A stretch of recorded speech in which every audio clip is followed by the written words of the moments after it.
The phrase from the Avengers, whatever it takes. Yeah, whatever it takes. Let's see. I did not like the last quiz. The poems? The quiz, I kept getting so confused. I had to take it twice, which is very unusual for me. Which one? The quiz that we just did. Oh, the quiz, like the Wordsworth one? Yeah, I had to do But you're saying you didn't like Wordsworth or you didn't like Coleridge? Yeah. No, I didn't like. First time I did, I got a 40. I was like, oh no. Oh, the quizzes. Oh, okay, yeah. Well, that's common. It's one of the reasons I have 5 of them get dropped. I'm like, I don't know what you're asking me, man. Yeah, like a lot of them get dropped, so you don't have to worry too much. I understand there might be some discrepancies in the way we all read things. That's one of the reasons I do that. So let's see. I don't see Lori. Is that right? Oh, okay. And then Hannah, Morgan, Jessica, Brooke. TJ's not here. At least not yet. He might show up, but not that I've heard. My voice is causing things on here to vibrate. Is that what it sounds like? I guess that's the microphone vibrating with my voice is now shaking my hand. It's really weird. Brandon. Jeff is not here. Kennedy is here. Jarrett is here. Gotta make sure I emphasize that T. Victoria, Deanna, Savannah, Kayla, all the names in it. Let's see. And then on Silver Springs, we have Casey, we have Caden, and I assume that Hannah is not there, so I will mark her absent. Not currently. Not currently here. So that is that. I think that I like to have Coleridge's, like the book out so I can utilize the notes, because I think the notes are fairly important on his. Oh yeah, I didn't tell y'all anything about it. I guess it would have been kind for me to have mentioned that Rime of the Ancient Mariner is like basically a story written out in poetry that's very long. Might have been useful. But, I mean, you would have had to read it regardless. So, like, you want warning? Like, see, what do we usually talk about? I think that usually we talk about Rime of the Ancient Mariner first. Either that or... See, I've only added ode to... Oh, I'm sorry, I kicked the thing. I've only added ode to... or dejection and ode in the last, like, year or two. So it's not one I frequently have talked about. And I think last time we spent a lot of time... Like, last year, we ended up spending so much time on dejection and ode the first day that we did Rime of the Ancient Mariner and Kubla Khan both in the same day, which I think is just too much. And I also have to get to Epitaph because while it is in blue, there's still a question about it on the quiz. I do want to briefly cover to William Wordsworth just by saying that they had a disagreement. If anybody happened to read that one, they had a disagreement. It's in blue, that's why. Not all people have read it. But Coleridge and Wordsworth at one point had a disagreement. They did not talk for a long time. And then I believe Wordsworth somehow, like he had Coleridge ended up reading or hearing a performance of the Prelude, and which is Wordsworth's often considered one of his greatest works, but it's very long and it's not usually assigned in undergraduate or freshman sophomore level literature courses. And Coleridge basically said hearing that, like, it kind of somehow squashed everything. So these poets were beefing? Not a lot. I mean, during this period especially, and I think it's because probably a lot of what the Romantics were taking. By the way, these are called the Romantics, the poets that we've been reading, like Wordsworth, Coleridge. Were really Tintern Abbey is what started the Romantic movement in a sense. But Coleridge, Shelley, Keats, the ones we're reading in the next few weeks, are all considered the Romantic poets. And there'd been so much emphasis on scientific inquiry and the way the world is, and almost trying to get away from human thought mattering at all. It was just like, this is what's provable. Let's move toward things like, biology, physics, that kind of stuff to explain the world. And a lot of the poetry had fallen in that vein. Meter was very precise, and it was sonnets, and they have to do a certain thing, and the structural arguments must always be exactly the same, and so that can get a little boring. And I think that Wordsworth with Tintern Abbey just sort of opened this idea that it's important to get back to nature and the experience of it, and that human experience does matter, and so do feelings. And a lot of what's being talked about is sort of and the reason it doesn't fit a set form often is because there's a sort of chaos and feeling. But it's sort of a beautiful chaos, and it's sort of the feeling, the form should match the what it is, the content of what you're writing about. So a lot of the beef that they had with each other sometimes resulted from politics, because this was also happening right around the time of the French Revolution. So some of these romantics were really siding with the liberal left Democrats.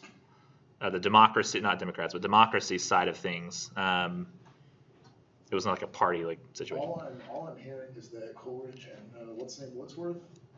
Coleridge and Wordsworth, I don't think they actually had a disagreement over politics. It was a personal disagreement. Rap beef, and that's kind of the most gangster shit. You should just roll with that. If you want to see diss tracks at its full, wait till we get to Byron.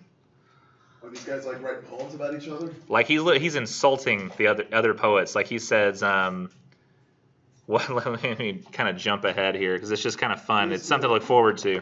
This is so interesting. But 1769, let's see. Byron later says, and I think he's mostly doing this just to be entertaining.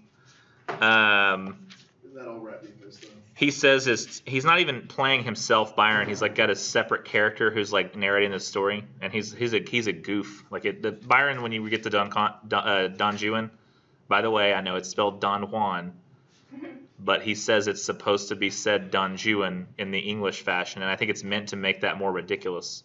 Because Byron had been to Spain. The guy who invented GIFs says it's supposed to be pronounced GIFs, and he's wrong. So that's sometimes it's up to interpretation.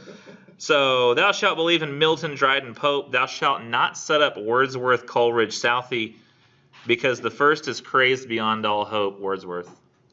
The second drunk, Coleridge, which is true. I thought he was an addict. Yeah. Drugs. True. Which that's sort of an offhanded way of calling him an addict, but they didn't really, I guess, have because pharmaceuticals weren't so established, and you wouldn't say somebody was a drug addict. He would call him a drunk because I think his thing of choice was laudanum, which was morphine dissolved in alcohol. Or opium, yeah. I was thinking of that derivative of an opiate. But, opium dissolved in alcohol. And so he would get drunk on this, he would just get addicted to this. And that's where he did a lot of his writing too, right? The second one that we read. Yeah, he did a lot of, this is if you believe what he said about Kubla Khan. So I don't necessarily always trust Coleridge and what he says about his own stuff. Maybe we can't start with Rime of the Ancient Mariner now that I've said what I said. He was both tortured and, I don't know, both. I can say both when there's multiple things. He was personally tortured because he was in a lot of pain. He had health problems from youth, and then he took laudanum, and he took the drugs, and it didn't really help. It just caused addiction, and so there wasn't really any hope to find in that stuff. And I think he wasn't a really good at being dedicated and writing stuff down and all the time, to his art. I think his most productive period was actually when he was friends with Wordsworth, because while Wordsworth did write Ode to Duty, he always had poetry on the mind. There wasn't really a whole lot of times where Wordsworth just couldn't write. Coleridge, though, it was very hard for him to keep his attentions on what he was supposed to be doing. Partly, I think, because of the pain, partly because of the addiction, and another thing is that was just sort of who he was. But later in his life he would plagiarize from people little bits of poetry and he would get it published. Like he would just take it, like, cause he needed to eat, so he would kind of do that, and like he would lecture to women. Something like he would lecture to women because I've always wondered if I should be proud of him for doing this, because he would lecture to women who couldn't go to college at the time because like Oxford was a male institution. Shoot, even in like the almost 40s, 50s, like I think it was a male institution where you can only be a male if you went to Oxford or Cambridge, and I can't remember if he actually went to one of those two schools, but women wanted to learn, and oftentimes they felt like a college was a man's place, which the numbers that we have these days would not necessarily support that, since I believe more women go to college than men, percentage-wise. But the women he would talk to were denied, an education because they couldn't go to like the big schools. But to me, I wonder if he did that because he thought women deserved an education, or because he realized it was a niche that he could fill his pockets with. Like it wasn't so much. It was like, you've ever seen Schindler's List? Oh yeah. It's a really good movie. If you haven't had a chance to sit down for 3.5 hours and be sad, go watch it. It really is phenomenal. But Schindler gets into this. Schindler ends up becoming sort of a hero by what he gets involved in, and by the end you kind of like Schindler, although at the beginning he realizes, I can use these Jews to work for me and make a lot of money because they're going to basically work for free. And it's kind of like what the people who must have first had slaves realize. It's like, I can make a lot of money if I don't have to pay anybody. This is amazing. And so Schindler realizes this at first, and then some things start happening that kind of help him grow a heart and realize that these people are people. And then he starts trying to figure out ways to save more of them, and because they've realized if you're working for Oskar Schindler, you don't have to go to Auschwitz. And so he started like doing more and more he could to save these people. But should we have felt good about him in the beginning of the film? Like if we just cut it off in the middle, realize he's saving people by default? Not really. We sort of feel better by the end. But I think maybe Coleridge was always in that state of, I can make money doing this, so I will, kind of scenarios.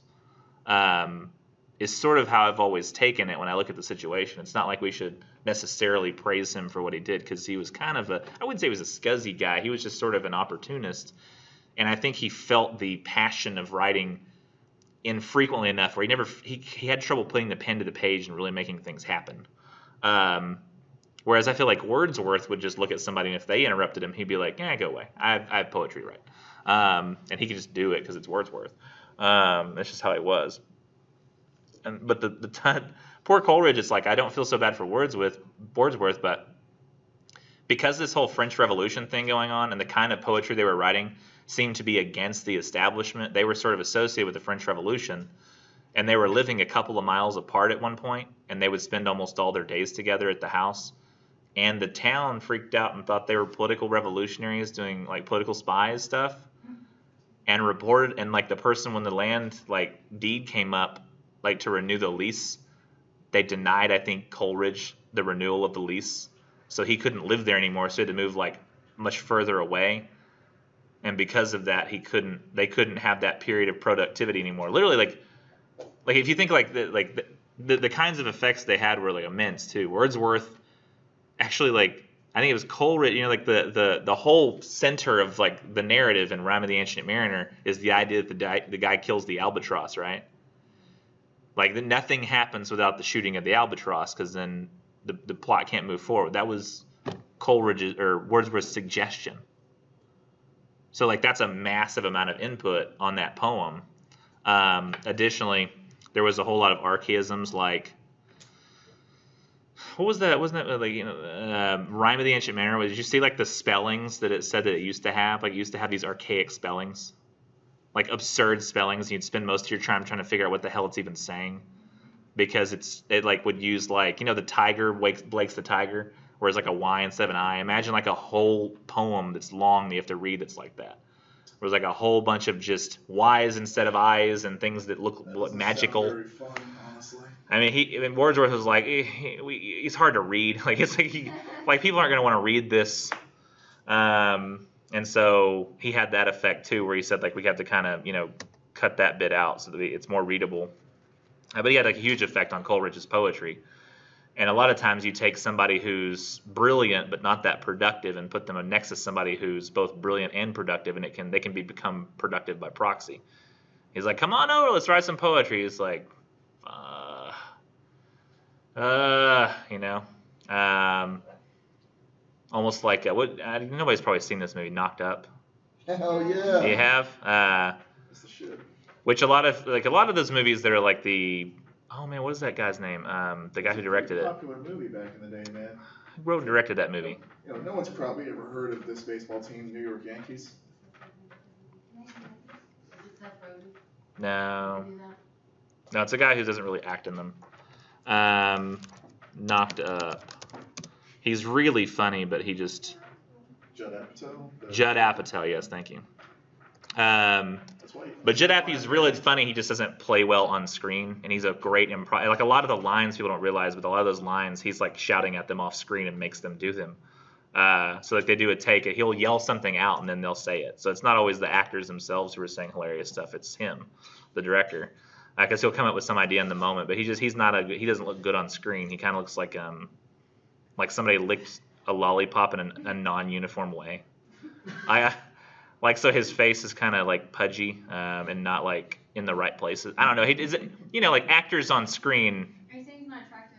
No, I'm saying he's not symmetrical in the way that we expect for actors to be on screen. No, there are people like Steve Buscemi. Like he'd probably play like a Steve Buscemi role. Like that. I'm not really helping because a lot of people don't know actors. Do you think, slightly on topic, do you think Adam Driver's hot? I wouldn't say so. But I think he's very talented. He's very talented. The only person I think is incredibly attractive is Henry Cavill. But He is, absolutely. getting back to what I was saying about Knocked Up. First off, I didn't know who. Not after that Super Bowl commercial. How do I know? That was terrifying. Oh, Superman, The Witcher. Yeah. Okay, so but in Knocked Up, there's a house full of people and they're very unproductive. They don't get a lot done. But finally, at one point, I think it's Seth Rogen decides I'm going to be productive and I'm going to get a job and stuff, or like we need to make money for this baby that's coming because they decide not to abort. They're going to have a baby and they don't even know each other. But he says we got to start this website we're supposedly working on. So like he says we got to work on the website, guys. We got to work on the website. And there's some people there who may be pretty smart and could work on the website, and those would be like the Coleridge people. But he suddenly decides he wants to be productive, and they're like, eh. Talking about the ripoff of Mr. Skin. Yeah, that was weird. Yeah, but it's kind of like if there's somebody productive, like the woman in that movie who's like, I'm a productive person, I'd be productive, and then she gets him to be productive. Like honestly, I'd consider my wife to be more like a Wordsworth, and I'm like a Coleridge. Where if she wasn't around, I probably wouldn't do very much.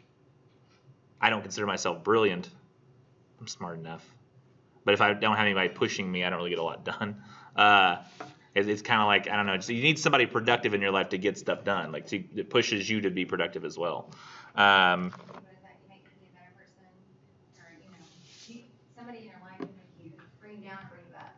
Yeah, and he was the one in charge of bringing himself down. Coleridge was. He was very, very much in pain all the time. That pain, I think, drove him to seek out help for the pain, and the addiction drove him to be depressed about the fact that he couldn't overcome either. And within that cloud is what he's writing poetry in.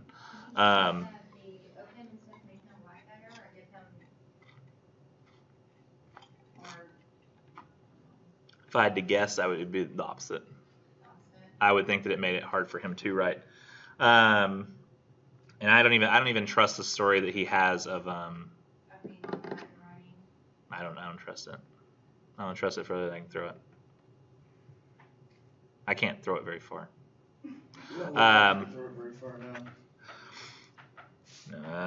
This is the only muscle I exercise. You weren't a very athletic kid, were you, sir? No, although I was the most athletic of my brothers. It's funny. My dad was throwing the ball. We were throwing baseball one day, like Thanksgiving, and my dad said, "See, Chris throws it right." And I was like, "Thank you."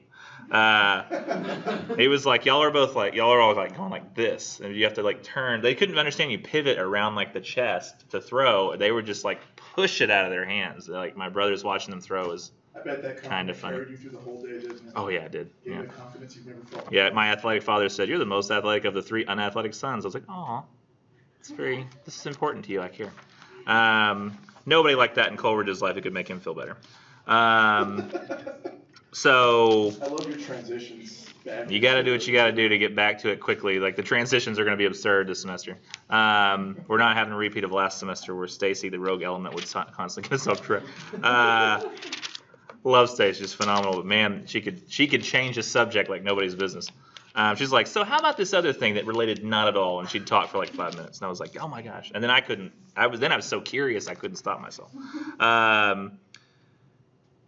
I think maybe we'll start with, oh gosh. I don't usually do this, but I'm so afraid we won't get a chance to talk about Kubla Khan if we put it off, so we're going to talk about Kubla Khan. Y'all don't realize how many times in the past I've ended up rushing through Kubla Khan trying to get through it. And I think it's very important in ways that I don't usually, like sometimes I'll skip a long intro to a poem. In this case, I want to spend some time with this long intro because I want to talk about why I'm very skeptical of it. So it says Kubla Khan, or a vision and a dream, a fragment. In the summer of the year 1797, is there really a note for the word in? Oh, okay. The following fragment is here published at the request of a poet of great and deserved celebrity, and as far as the author's own opinions are concerned, rather as a psychological curiosity than on the ground of any supposed poetic merits. The poet of celebrity was Lord Byron. Okay. Wait. Byron requested that he publish this with an explanation. That's interesting. Okay. So it says, in the summer of the year 1797, the author, then in ill health, had retired to a lonely farmhouse between Porlock and Linton on the ex-moor confines of Somerset and Devonshire. In consequence of a slight indisposition, an anodyne had been prescribed drug, from the effect of which he fell asleep in his chair at the moment that he was reading the following sentence or words of the same substance in Purchas's Pilgrimage.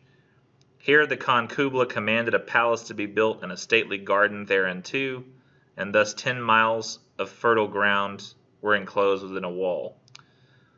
Okay, that's all supposed he read, and then he falls asleep. Or like what the moment he was at, and he falls asleep. The author continued on for about 3 hours in a profound sleep, at least of the external senses, during which time he has the most vivid confidence that he could not have composed less than 200 to 300 lines. This is what really gets me here.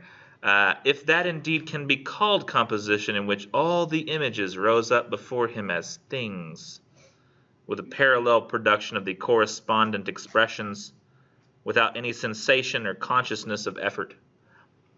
On awaking, he appeared to himself to have a distinct recollection of the whole, and taking his pen, ink, and paper instantly and eagerly, wrote down the lines that are here preserved. So what we have here is what he was able to write down. But at this moment, he was unfortunately called out by a person on business from Porlock, and detained by him above an hour, and on his return to his room found, to his no small surprise and mortification, that though he still retained some vague and dim recollections of the general purport of the vision, yet, with the exception of some 8 or 10 scattered lines and images, all the rest had passed away like the images in the surface of a stream into which a stone had been cast, but, alas, without the restoration of the latter. And then blah, blah, blah. Says, yet from the surviving recollections in his mind, the author has frequently purposed to finish for himself what had been originally, as it were, given to him.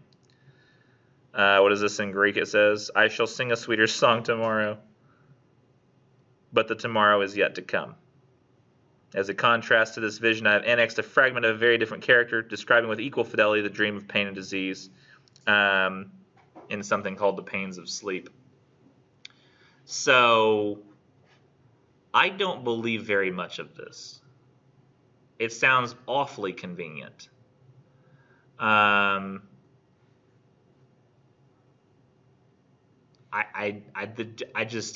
don't believe When you it. say you don't believe this, are you talking like you don't believe this happened?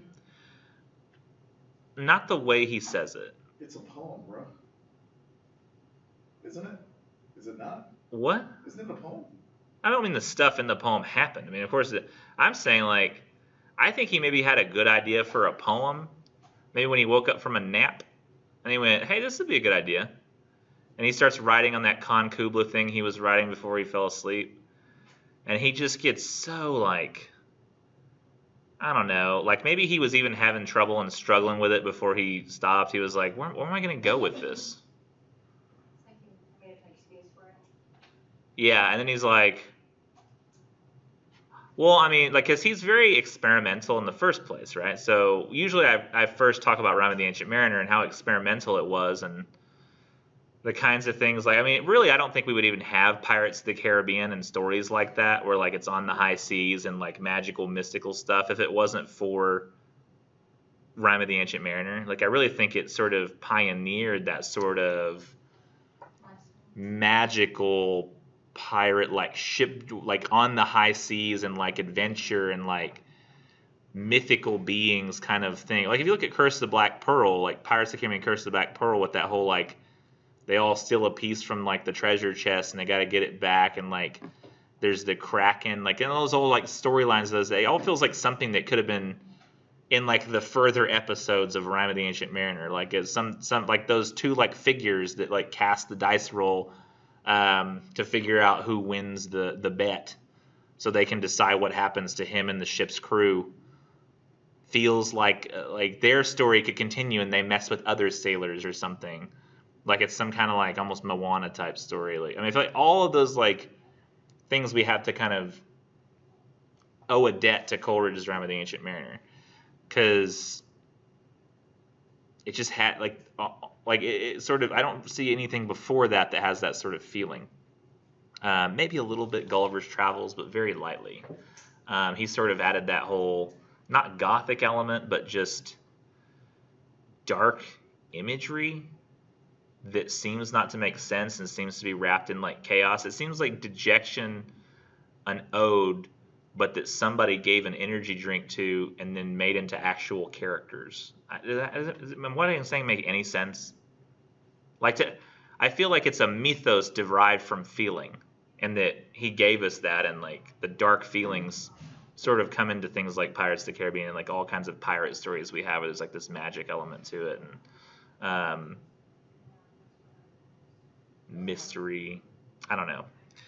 But so he's pioneering all that new stuff then. He's doing stuff people really hadn't done before in the way he's telling that story. And then he comes here and he starts to write this poem, and he says, you know, it'd be far more interesting than the story that I could spend a lot of time and effort writing is to just stop writing and say I had the rest of it, but it went away. Oh, if only I could revive in me that vision. In part, I know that partly I'm having like, have you ever like had a situation where you've read a book, then you watched a movie, and you're like, the book's better, but other situations you watch the movie, then you read the book, and you're like, the movie's better. Usually it's like whatever we see first. I was accidentally primed for this poem by something else, and I think it's going to be important to mention, but probably not until after I've read this. So we'll read it, and I'm going to ask you if it reminds you of anything else you've seen. You probably will say no. Maybe you, Kennedy. Maybe. I hate to put the pressure on you, but you're probably the only person who's both old enough and well-versed enough in music to know of which I am maybe speaking. You might know enough about music, but may not be old enough. You're probably old enough. How old are you? Who's he talking to? You? How old are you? 19. Damn. So no. You're not old enough, but you might be well-versed enough 31. to have sought something out on your own. I'm like pushing 40 here. I'm used to being the oldest person in the class. I don't know why, but I think even though I think I knew that about Jarrett, I always like my mind adds pluses to his age. Almost like when you have glasses in Fallout, it adds to your like whatever it is. He actually like takes time. Like the glasses, like I don't know, the work he puts into finding nice frames is a mark of maturity to me. Like I don't know, I make you older in my mind. Most people do. It probably helps. Don't you say like you manage at that coffee place? Yeah, so it probably helps being a manager. You just put some glasses on. What coffee Well, place? yeah. What coffee place though? It's called The Well. Is it here? Like a green? Oh, really? That explains why I recognize I might it. have to Might have to roll I really through like there. the, I like the ladies that work. I go there every now and then. Brandon's like, well. Sorry, bad pun. Okay, let's get to Kubla Khan. We'll talk about coffee shops later. And by later, I mean after 2:15. Here's the poem. Let me see, can I read it with the drama that he's probably meaning to say it here? Because based on the description ahead of time, like this should be epic, right? This is the beginning of an epic. So, in Xanadu did Kubla Khan a stately pleasure dome decree, where Alf, the sacred river, ran through caverns measureless to man down to a sunless sea. So twice 5 miles of fertile ground with walls and towers were girdled round, and there were gardens bright with sinuous rills where blossomed many an incense-bearing tree. And here were forests ancient as the hills enfolding sunny spots of greenery. I don't remember who said this. It might have been somebody like in the discussion post. Somebody said it, but I'm not so sure I would necessarily agree with the assessment. I don't remember who said it. It's not important who says it, but I'm going to flip over to find out because I don't want to get what you said wrong.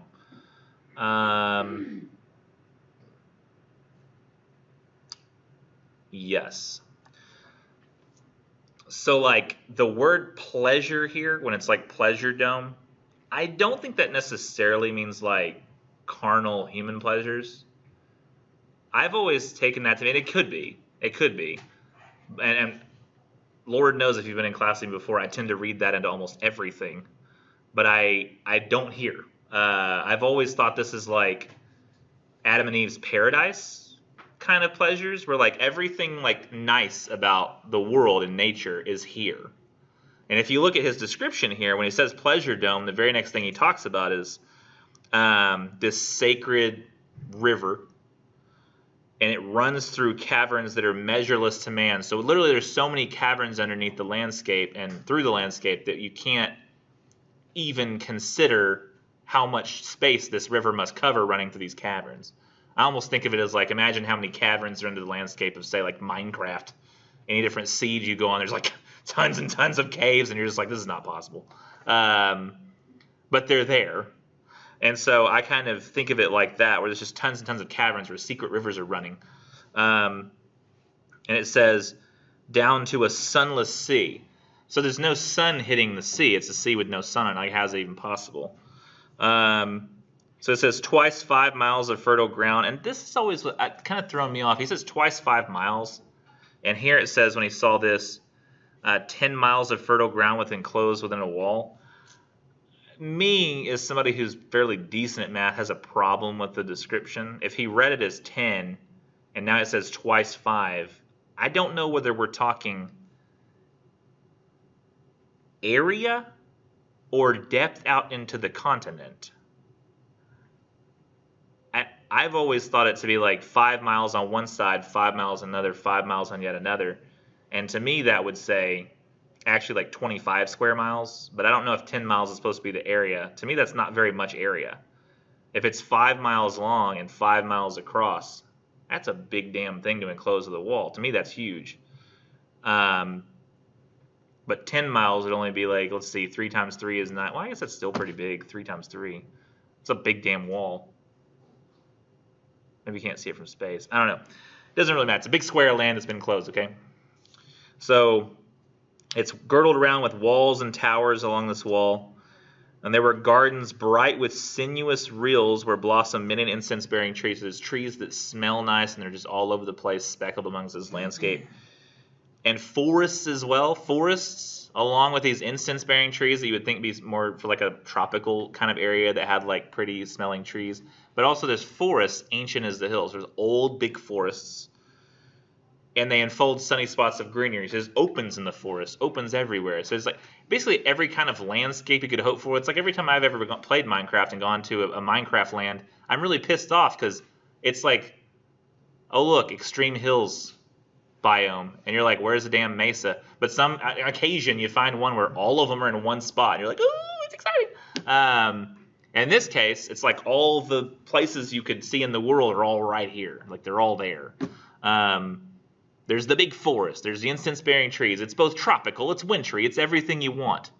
It's kind of like the way people have described California, but still you have to go long ways to get between the. I mean, there's big forest, but then there's also ocean, and it's like sunny. Like there's literally like a map that they used to have in like Hollywood, where they pointed out specific places like the San Fernando Valley of like they would stand in for certain like places in the world for film sets. It was like they could within like 200 or 300 miles they could go and like represent like 3/4 of the world in film sets. So it's hard to find a lot of different types of places in one place, but here there is all the pleasures of the world, all the paradise, the Garden of Eden is here within these walls, basically. That's why they've enfolded it. But oh, that deep romantic chasm which slanted down the green hill athwart a cedarn cover. And by the way, I hate stopping here right after I started.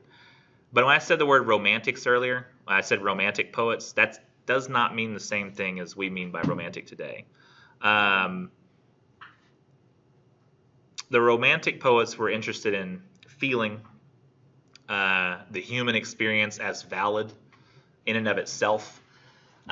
If you watch a romance film, one thing you'll almost never see is that somebody compiles data and comes to the conclusion that the person that is best for them is the one that meets all of these criteria. Because that's boring, isn't it? That's scientific. It doesn't feel like love. Like, that's not what the movies tell me, that I should compile data. Like, that's not how we want to fall in love. We want it to be like something special that was meant to be or something, because feelings matter. We like connect with feelings. And but basically, like, the feelings that we have matter, that our connection with nature is important. So a romantic idea is one in which human thought matters and we can achieve that which we want to achieve, or we can imagine just about anything and have that matter. That's why romantic films are called romantic films these days, because it's always a love story where everything even works out, or that love can be this intense and real thing, and just the abstract can become tangible in our ability to think about it and talk about it, which is essentially what Wordsworth was doing as well, if you think about it. Like, he makes memory like a tangible thing, and it seems so relevant. But oh, that deep romantic chasm which slanted down the green hill athwart a cedarn cover. So a huge chasm, and there's a green hill, there's cedar trees, a savage place. As holy and enchanted as air beneath a waning moon was haunted by woman wailing for her demon lover. He loves throwing this like mythos in there. So it's a savage, it's untouched. Almost seems enchanted by like how like amazing and perfect it is. Could have been the site of a mythological story like this. It's that nice. The kinds of places you could only dream of, and that's what makes it romantic, is that it's a scene that almost seems impossible to exist. It only exists in our thoughts. And from this chasm, with ceaseless turmoil seething, as if this earth in fast, thick pants were breathing, personifying the earth itself is another idea. It's magical. This place seems impossible. A mighty fountain momently was forced, amid whose swift, half-intermitted bursts huge fragments vaulted like rebounding hail, or chaffy grain beneath the thresher's flail. Amid these dancing rocks at once and ever it flung up momently the sacred river. It literally, like, this is almost impossible. It's very rare this is going to happen. Because if you look at the way rivers work over time, rivers seek the lowest point. That's what they do. And as they found the lowest point originally, they carve out a deeper one as they go. Like, they affect the landscape, they dig it out. One thing you'll probably never see, because that's the case, is that they constantly just flow downward and scrape off what's along the way, and they scrape the softer stuff first, is that essentially what you'd have to have here is it says that it flings up the river. So he's imagining, we can do this crap in movies all the time these days, so it's hard for us to imagine like how strange this would seem. But it's a river that's flowing so hard and so fast somewhere that it hits like a kind of cliff-like thing or like a ramp, and the river goes up, like shoots upward. Like, we would not see the river go floop before going back down. We'd see like a waterfall, but not it go back upwards and then back down. Well, actually, it's the thing that you can see in nature all the time when it comes to like real fast white water rivers, because that's exactly what it does. It goes up first and then it goes straight down. And usually that's the result of not rain-based rivers, but like snow melt.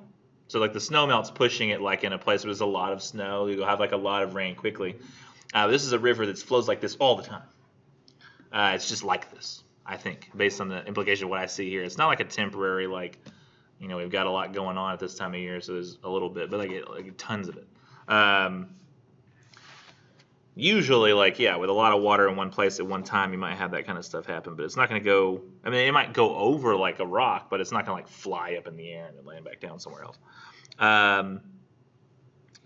5 miles meandering with amazing motion through wood and dale, the sacred river ran. So I guess it has to be, if it's starting 5 miles back and coming 5 miles, it's 5 miles on the side, which means it's actually 25 square miles, which I don't think that's what that technically meant in what he read, but whatever. Through wood and dale, the sacred river ran, reached the caverns measureless to man, and sank in tumult to a lifeless ocean. And mid this tumult, Kubla heard from afar ancestral voices prophesying war. I've gotten to a point before where I've read this and I've thought, so what's going to happen? Like, I'm reading this and I'm seeing this image and I'm seeing all these images and I'm like, okay, river that goes upwards, cool. Like, is anything going to happen? Because I tend to get pretty impatient quickly. There's a story we read in 1302. I don't know if any of y'all had me in 1302 when we read Ones Who Walk Away from Omelas. Yeah, I think you did. But I wrote like 2 papers on that one, man. yeah. But that particular story starts out with a description of a utopia, and gosh, if that's not boring. Like, here's how nice this place is, and just talks about it for like two pages, and I'm going, my gosh. I'm like, when's something going to happen?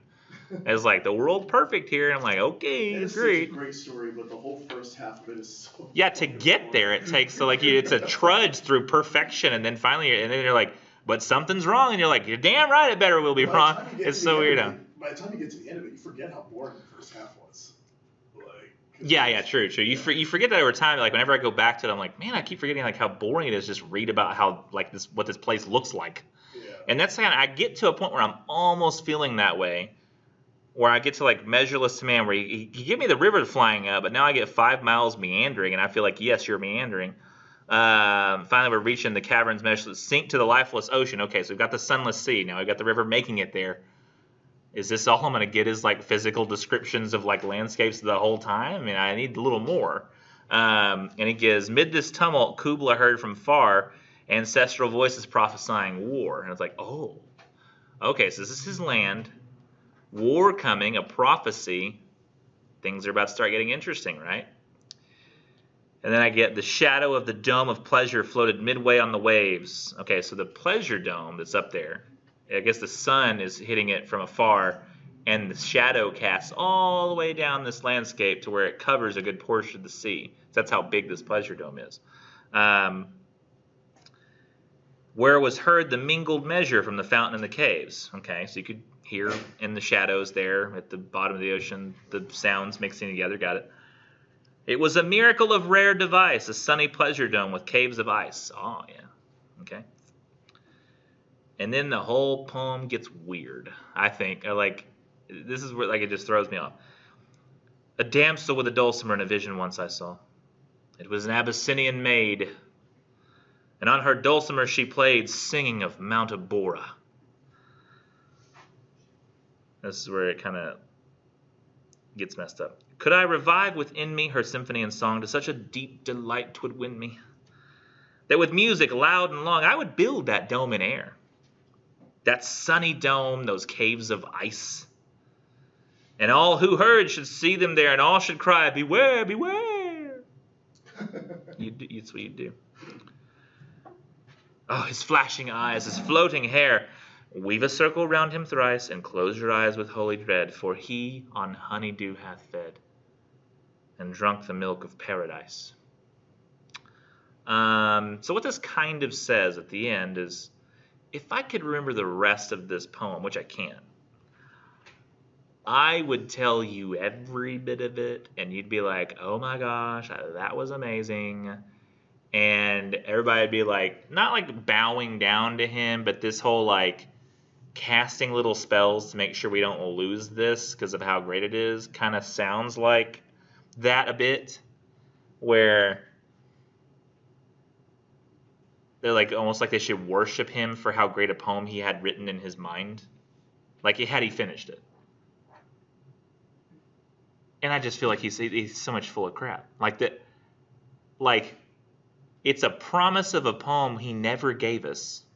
He's like, oh, but if you'd been there, like, whoa, you've been blown away. But like, I never finished it. But if I did, you'd be like, dude, this guy's got talent. I'd be like, I know, right?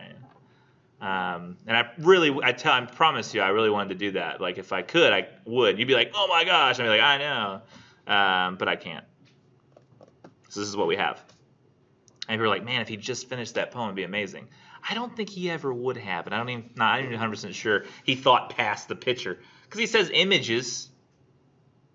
Even if he did dream about the images, it's like the moment he got to a plot, he was like, hell, what do I do?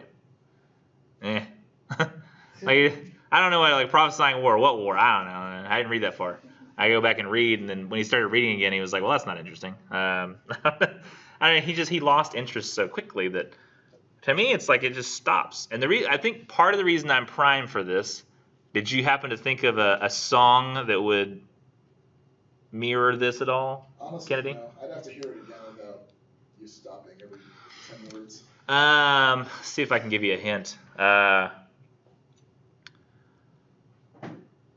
Let's see. He came up with a poem, okay? Came up with a poem. And if you had heard it, let's say it's a song instead. Came up with a song, and if you had heard it. Oh, is it Jack Black? Yes. Oh my gosh, yeah. Yeah. It's the tribute. Tribute. Yes, greatest song. Yes. Yeah, it's not the greatest song in the world, it's just a tribute. It's just a tribute. Yeah. That's what this is. This is not the greatest poem in the I world. fucking This is know. just a How tribute. That's funny, but I'm not. Oh, so far more wizened than our mere Jarrett here.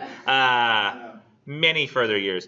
Now you just have to like be thinking of the image in your head. But this is essentially like the tributes a song about a song that nobody's ever actually heard, but it was the best song in the world. And this is a poem about the greatest poem in the world That no one's ever heard. that nobody. So it's a tribute to the greatest poem that nobody's ever heard. Huh? That's actually pretty great. So this guy invented Tenacious D. I kind of feel like part of me has wondered like if Jack Black saw this poem at one point and went, this would be great if we like made a song that was a tribute to the greatest song, but we don't actually know what the song is. It's exactly what he's doing here. And I've wondered if he was just screwing around, seeing like, what can I get away with? Pretty awesome. Because it's just, I mean, he does similar stuff in the Rime of the Ancient Mariner. He's very like exploratory, and he plays with the concepts of like what we can and can't do. And I don't know, I just find that so like such a him thing to do, is to just do something just because he can. And I think and he gets us caught up. He lies to us. He gets us caught up in this whole idea that, oh yeah, this is a real thing. It happened. And he's like, you're right, it did. This is a guy who would plagiarize and publish it and say, I wrote this.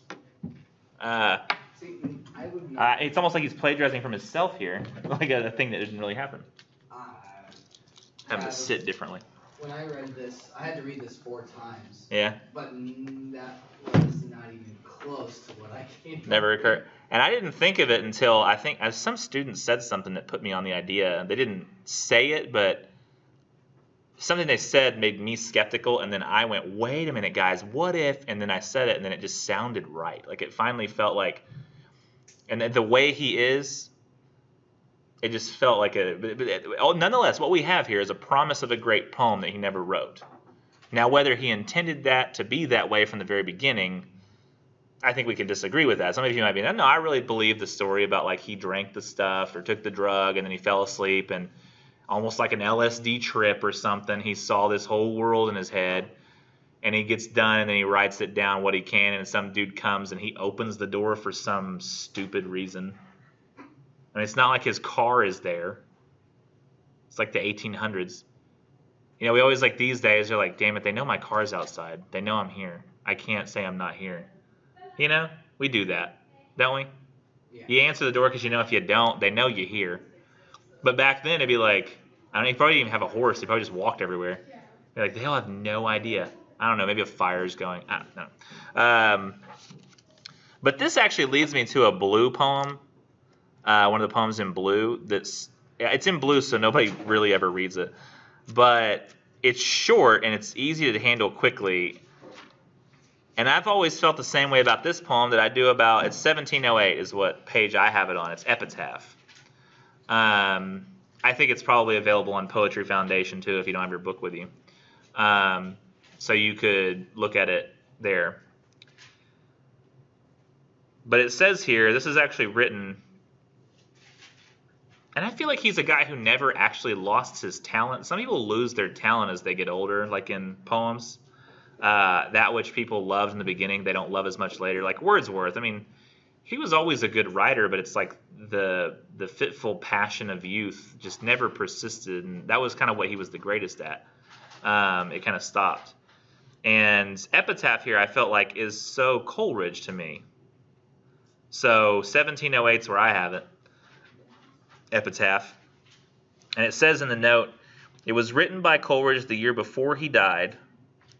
One version that he sent in a letter had as a title, Epitaph on a poet little known, yet better known by the initials of his name than by the name itself.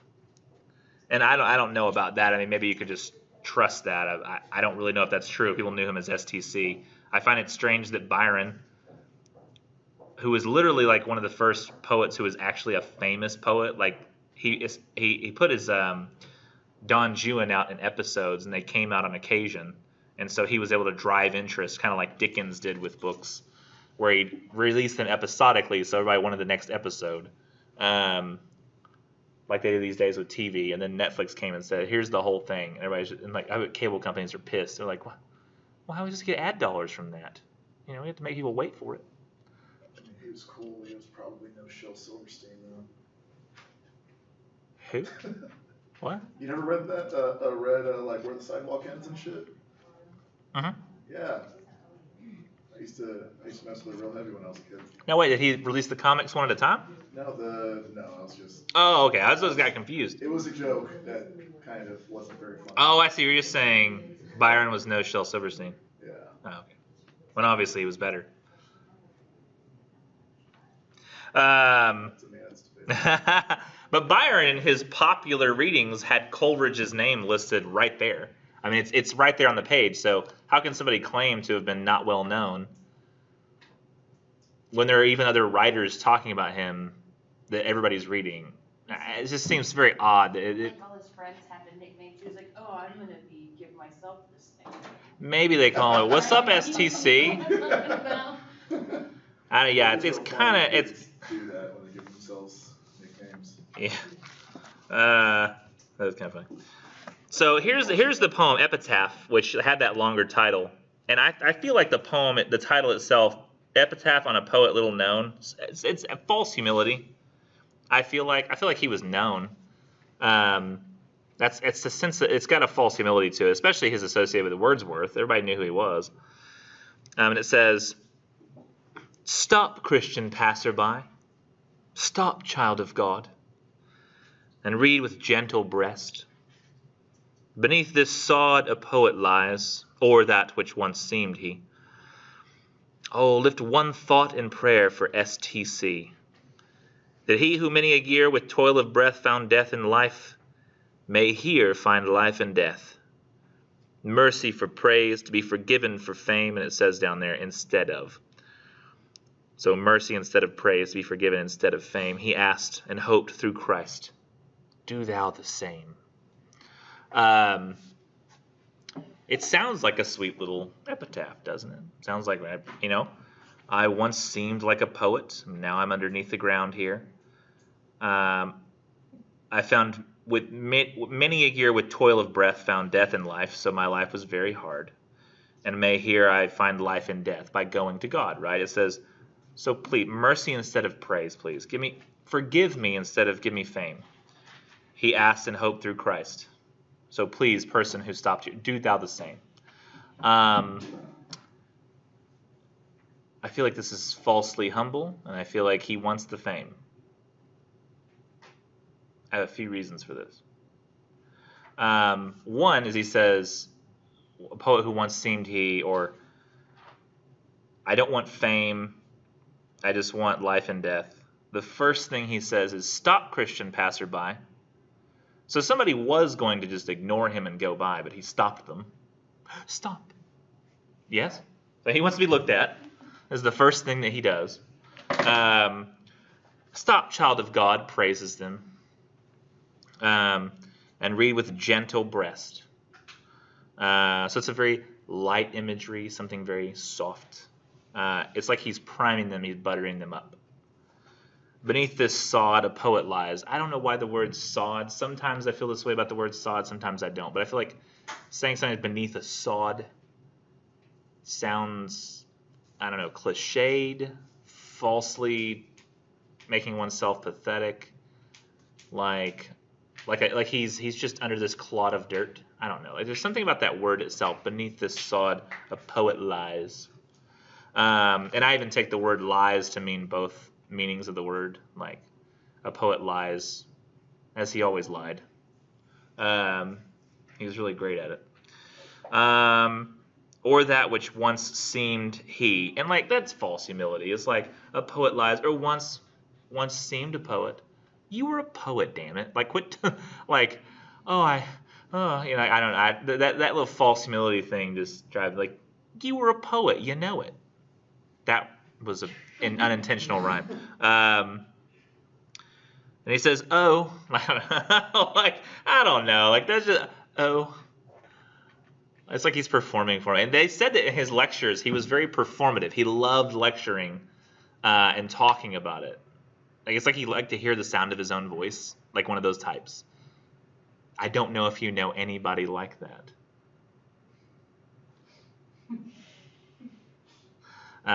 Although I think there are some, not necessarily teachers here, but teachers I've known who are worse than others, and I'd probably put myself on the middle of that scale, middle or higher. And it's just I love talking about literature, and I can't stop. That's mostly what it is. It's so fun to talk about. But lift one thought in prayer for ST. One thought, just a single thought. That he, and I really think this part's legit. I think this is true. That he who many a year with toil of breath found death in life. I think that part may be true. He's being honest there. Like it was rough being him, and he kind of knew it. He's like, but he simplified it to that simple line. But he says, "May here find life in death." And I think that that's true as well. But I think that the life that we're talking about, I think maybe the footnote person got it a little wrong here, or is taking the simple way out, because I don't necessarily agree with the footnote. It says, mercy for praise to be forgiven for fame. And footnote says, that means instead of. That's what it wants. It wants mercy instead of praise to be forgiven for fame. Maybe not. Maybe he wants mercy for seeking praise. Mercy for the praise he sought. To be forgiven for the fame he sought.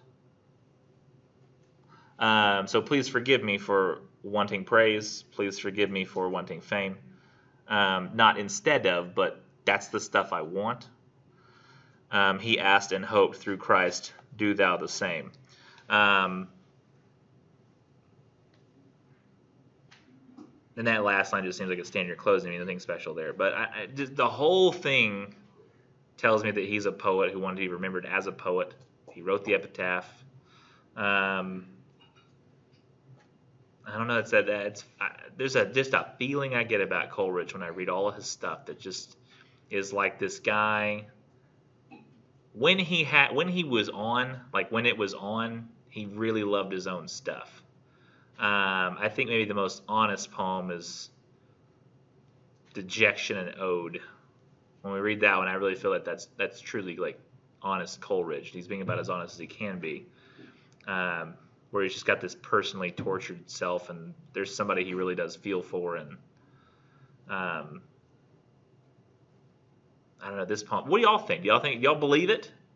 Y'all just think I'm being too hard on the guy? It's okay to feel that way. I'm reading a lot of things into it that aren't necessarily on the surface too. I don't even know if you should be satisfied with that. It's hard to have an opinion knowing you know way more about it than That's not true. because I spark notes everything. I've never read a real book. I'm kidding. No, but like you don't know how much I know, and I want everybody to express an opinion. It's one of the reasons I like the discussion post so much, because y'all at least sound like you're talking to each other and like really expressing your opinions there. But It's one of those awful 40s actresses is like, oh no, oh yes. that is how I feel, and I have a similar feeling when we get to Conrad's Heart of Darkness. But I think that's everybody the thinks best that way to story is put really it, though. serious. Like, It's like this. That's the best way to put it. But you In, like, don't a just really have to quick- describe what I describe. I'm just curious, like you said, like you feel like you can't have an opinion, or like now you're just kind of saying what my opinion is. Do you feel the same way, or like do you feel like you take it more honestly the first time you read it? There's nothing wrong with taking it honestly. Honestly, when I first Do you read feel this- bad for having opinions that are different than mine? Because you shouldn't.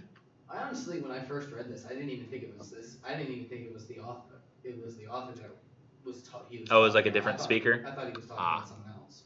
Yeah, and see the footnote here.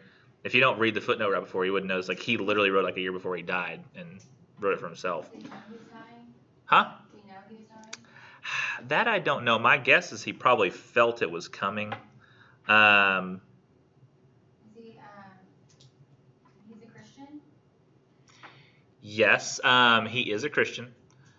There was, I think, in the philosophers he had been familiar with,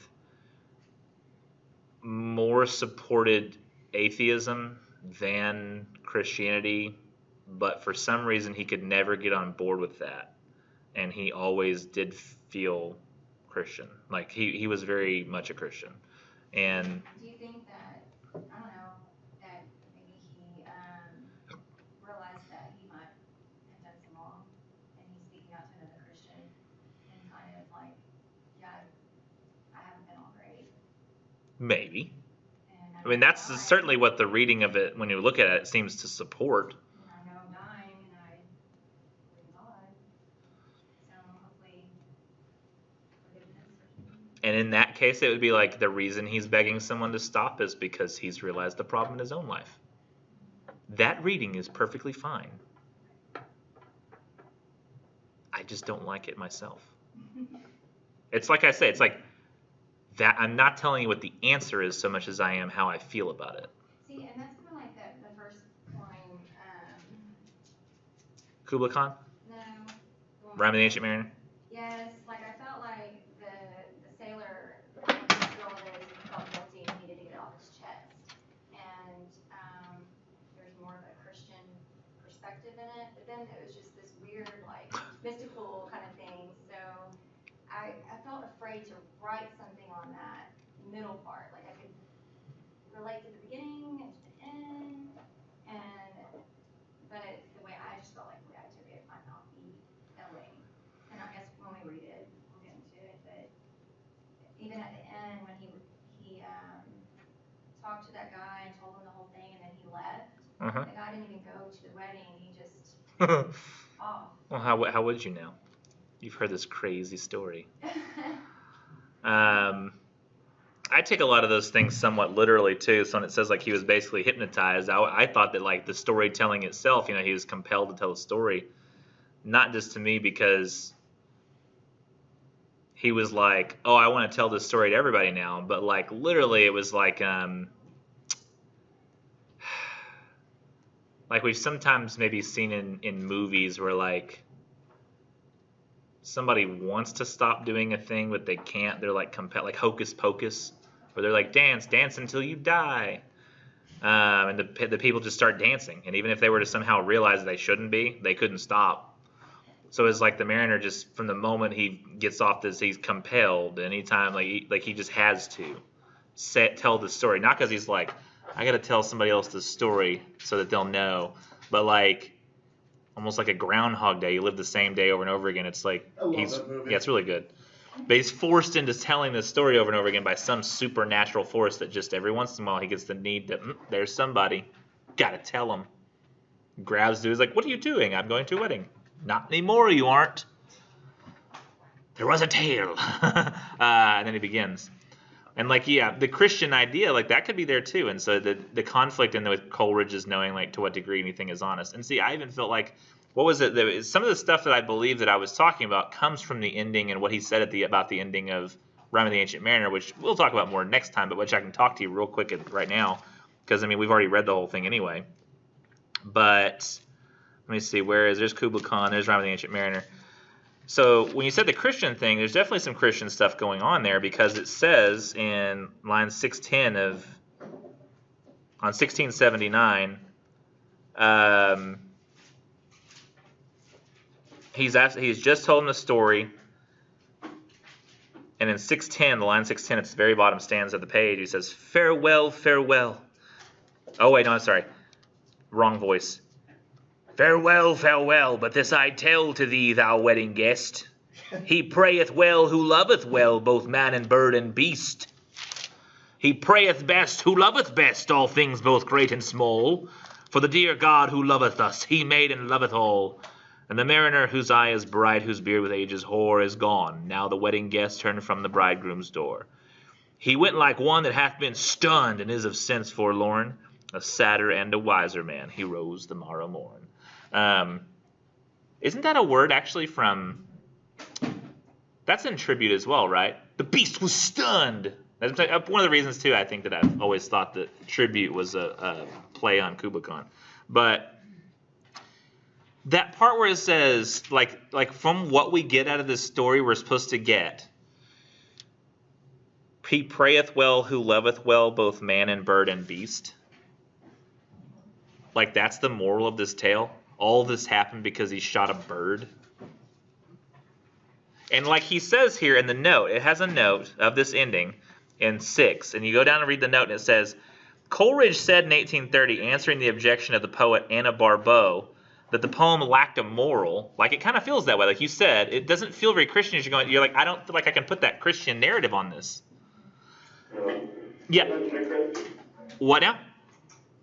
Just letting you know that on our screen is going to be at 5 minutes left. Okay, that's cool. That's cool. I'm going to use the next 30 seconds. So it says, I told her that in my own judgment the poem had too much, and that the only or chief fault, if I might say so, was the obtrusion of the moral sentiment so openly on the reader as a principle or cause of action, a work of pure imagination. It ought to have had no more moral than the Arabian Nights tale of the merchant sitting down to eat dates by the side of a well and throwing the shells aside. And lo, a genie starts up and says he must kill the aforesaid merchant because one of the date shells had, it seems, put out the eye of the genie's son. And like that seems not to have any sort of purpose. It seems to lack a moral, and that playfulness I feel like is also related to the other two. And we'll talk about that more next time.